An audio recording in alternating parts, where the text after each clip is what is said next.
अभिषेक, ये मामला कितना गंभीर है मैं आपको दिखाना चाहता हूं। आप ये सबसे पहले ये तस्वीरें देखिए।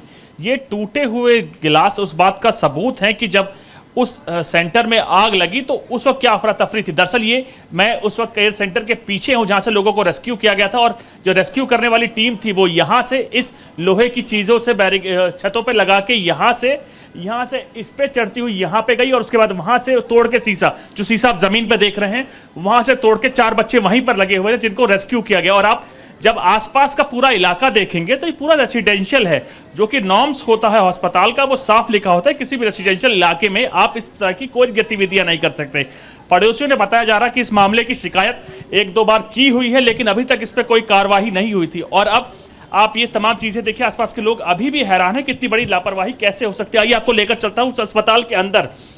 जब आप अस्पताल के अंदर आएंगे तो आप इससे खुद अपना अंदाजा लगा सकते हैं कि क्या आलम रहा होगा जब आग लगी। इस पूरे वार्ड को देखिए। दरअसल इंटेंसिव केयर, या मतलब बच्चों को जब इंटेंसिव केयर करनी होती है आईसीयू, तो वो सामने ये आप इंस्ट्रूमेंट देखेंगे जहां उनको रखा जाता है।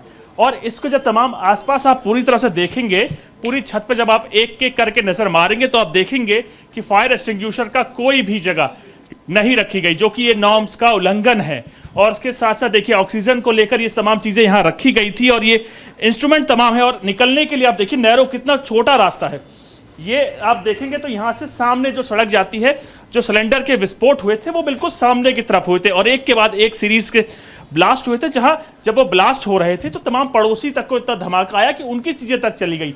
आप इस पूरे जब हालात को देखेंगे तो आप खुद समझ सकते हैं कि निकलने को लेकर कितनी कम जगह है। तमाम वो नॉर्म्स जो सरकार बनाती है उसका उल्लंघन किया गया था।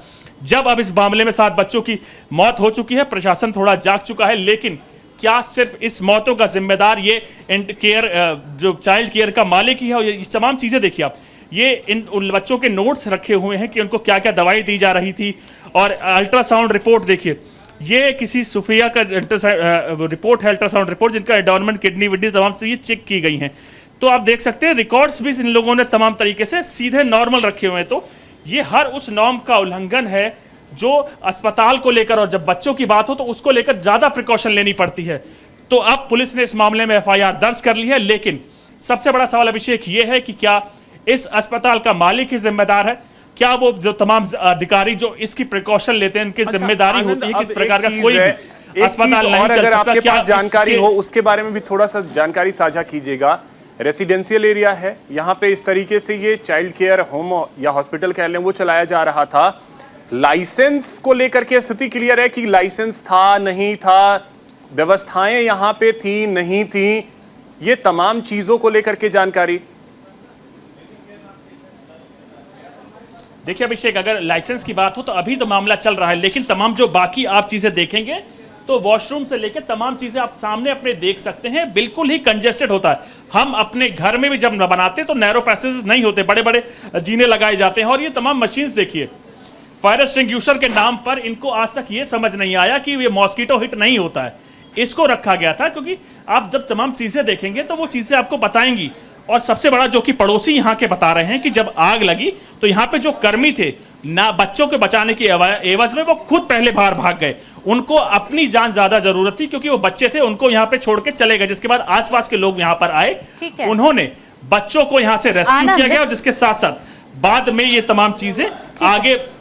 ठीक है आनंद, देखिए कुछ पड़ोसियों का कहना यह भी है कि जो यहाँ पर सिलेंडर ब्लास्ट हुए वो इलीगल तरीके से लेकर के आए जाते थे। इसकी जानकारी पड़ोसियों को थी और पड़ोसियों ने प्रशासन को शिकायत दर्ज कराई थी, लेकिन फाइलों के नीचे फाइल दबती चली गई और शिकायत पर संज्ञान नहीं लिया गया।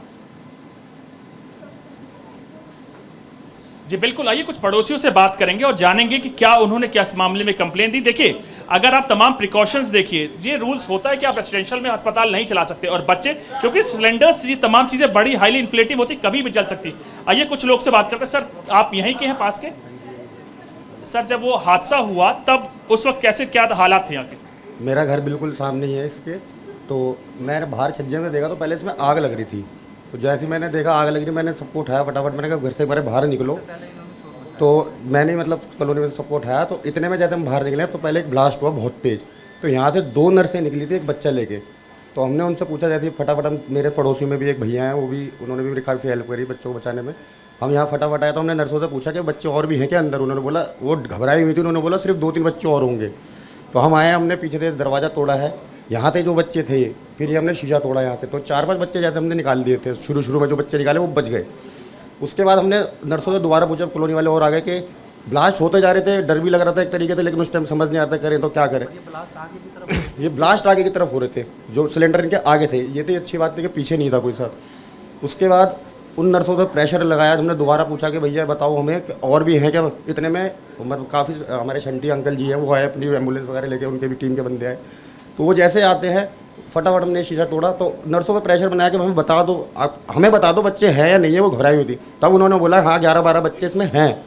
तब फिर सारी कॉलोनी आके फिर शीशे तोड़ के फिर वो बच्चे जो आखिरी में जो हमने बचाया है, उनको बचाने में लेट हो गए। वो बच्चे जल चुके थे, तो वो इसलिए नहीं बच पाए। सर, तमाम जो सरकारी अधिकारी या रूल्स होते हैं वो ये कहते हैं कि रेसिडेंशियल इलाके में ये चीजें नहीं चल सकती। क्या आप लोगों ने इसकी कभी कंप्लेंट करी? काफ़ी बार कर रखी है सर। रात के 2-2 बजे ये ऊपर से सिलेंडर रिफिलिंग करते रहते थे। काफ़ी बार बोला गया है, लेकिन वो कहते हैं कोई सुनता ही नहीं था। और इस एरिया में थोड़ा लोग ऐसे हैं कि ज़्यादा केयर भी नहीं करते, सब अपने से ज़्यादा मतलब रखते हैं। बाकी इनके खिलाफ तो काफ़ी कंप्लेंटें कर रखी है। पड़ोसियों ने बहुत कंप्लेंट करी है कि आप ऐसे ऐसे सिलेंडर यहाँ पे कैसे कर रहे हो, ये है वो। मगर भगवान जाने इन्होंने आगे एक्शन क्यों नहीं लिया, क्या हुआ।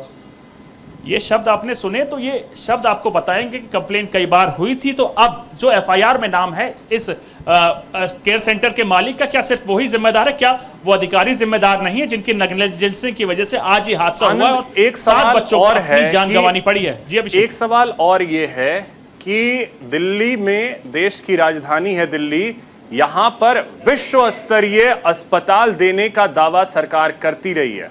ये है विश्व स्तरीय अस्पताल।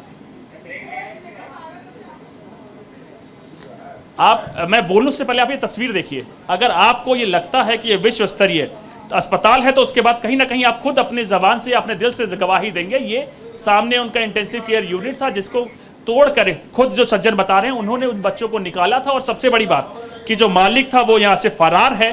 तमाम नॉर्म्स उसने तोड़े हैं। कई लोगों ने कंप्लेन करी है। क्या वजह है उसके पीछे कार्रवाई नहीं हुई। और जो तमाम इंफ्रास्ट्रक्चर आप देखेंगे वो उस चीज की गवाही देंगे कि चंद कमरों में ही पूरा अस्पताल चलाया जा रहा था, जिसके चलते कहीं ना कहीं उन तमाम बच्चों की सेफ्टी और सिक्योरिटी को कॉम्प्रोमाइज किया। और क्या आलम है जो उन्होंने खुद बताया कि कैसे रेस्क्यू किया गया तमाम बच्चों को।